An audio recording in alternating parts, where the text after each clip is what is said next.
ជួបគ្នាដោយចៃដន្យក្នុងហ្វូងនូដ៏ច្រើ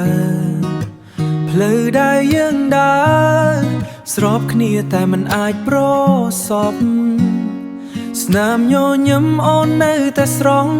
តែហេតុអ្វីចិត្តបងត្រឡប់បងត្រឡប់ហាក់ដូចជាចាប់ដើមរាប់ថយក្រោយពីការឈឺចាប់ពីងដែលចង់និយាយជាប់គៀងត្រឹមចុងបបោមាត់កែភ្នែកដែលលាក់ទុករឿងរ៉ាវមិនអាចបង្ហាញក្រឡេកមើលទៅវាឆ្ងាយសង្ឃឹមថាពេលវេលាផ្លាំងបដូរផ្លូវដែលគៀងតែបែរជាបិទចិត្តក្រុមយ៉ាងក្នុងភាពស្ងៀមស្ងាត់ស្រឡាញ់ទាំងហាមាត់លៀងទុកទាំងហូរទឹកភ្នែកក្បែរគ្នាត្រឹមតែរូបតែចិត្តនៅឆ្ងាយដាច់ស្រយាតើមានមនុស្សប៉ុន្មានអ្នកដែលត្រូវទ្រាំរស់ក្នុងភាពសោកសៅបែបនេះយូរអង្វែងរួមនៅជាមួយភាពឯកាក្នុងរង្វង់ដែលគ្មានឈ្មោះបើជាតិក្រោយមានពិតសូមឲ្យយើងជួបក្នុងពេលដែលត្រឹមត្រូវពេលដែលមិនបាច់លាក់បាំងពេលដែលមិនបាញ់ក៏ហត់ខ្លួនឯងឲ្យស្នេហាយើងរីបស្គរស្គីដោយមិនបាច់ខ្លាចប្រលឹងបនលែងរហូតដល់ថ្ងៃនោះបងនឹងរងចាំក្នុងភាពស្ងៀមស្ងាត់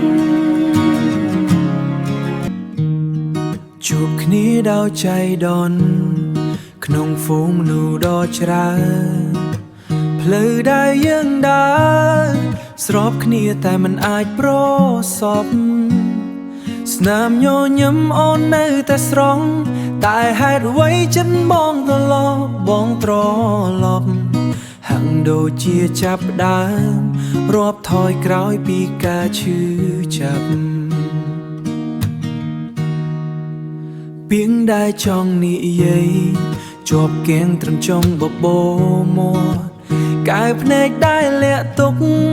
រឿងរ៉ាវមិនអាចបង្ហាញក្រឡេកមើលទៅវាឆ្ងាយសង្ឃឹមថាពេលវេលាផ្លាំងបដូរផ្លូវដែលគៀងតែបែរជាបិទចិត្តក្រុមយ៉ាងក្នុងភាពស្ងៀមស្ងាត់ស្រឡាញ់ទាំងហាមាត់លៀងទុកទាំងហូរទឹកភ្នែកក្បែរគ្នាត្រឹមតែរូបតែចិត្តនៅឆ្ងាយដាច់ស្រយាតើមានមនុស្សប៉ុន្មានអ្នកដែលត្រូវទ្រាំរស់ក្នុងភាពសោកសៅបែបនេះយូរអង្វែង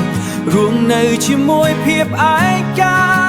ក្នុងរង្វង់ដែលគ្មានឈ្មោះបើជាតិក្រោយមានពិតសូមឲ្យយើងជួបក្នុងពេលដែលត្រឹមត្រូវពេលដែលមិនបាច់លាក់បាំងពេលដែលមិនបាញ់ក៏ហត់ខ្លួនឯងឲ្យស្នេហាយើងរីបស្គរស្គីដោយមិនបាច់ខ្លាចប្រលឹងបនលែងរហូតដល់ថ្ងៃនោះបងនឹងរងចាំក្នុងភាពស្ងៀមស្ងាត់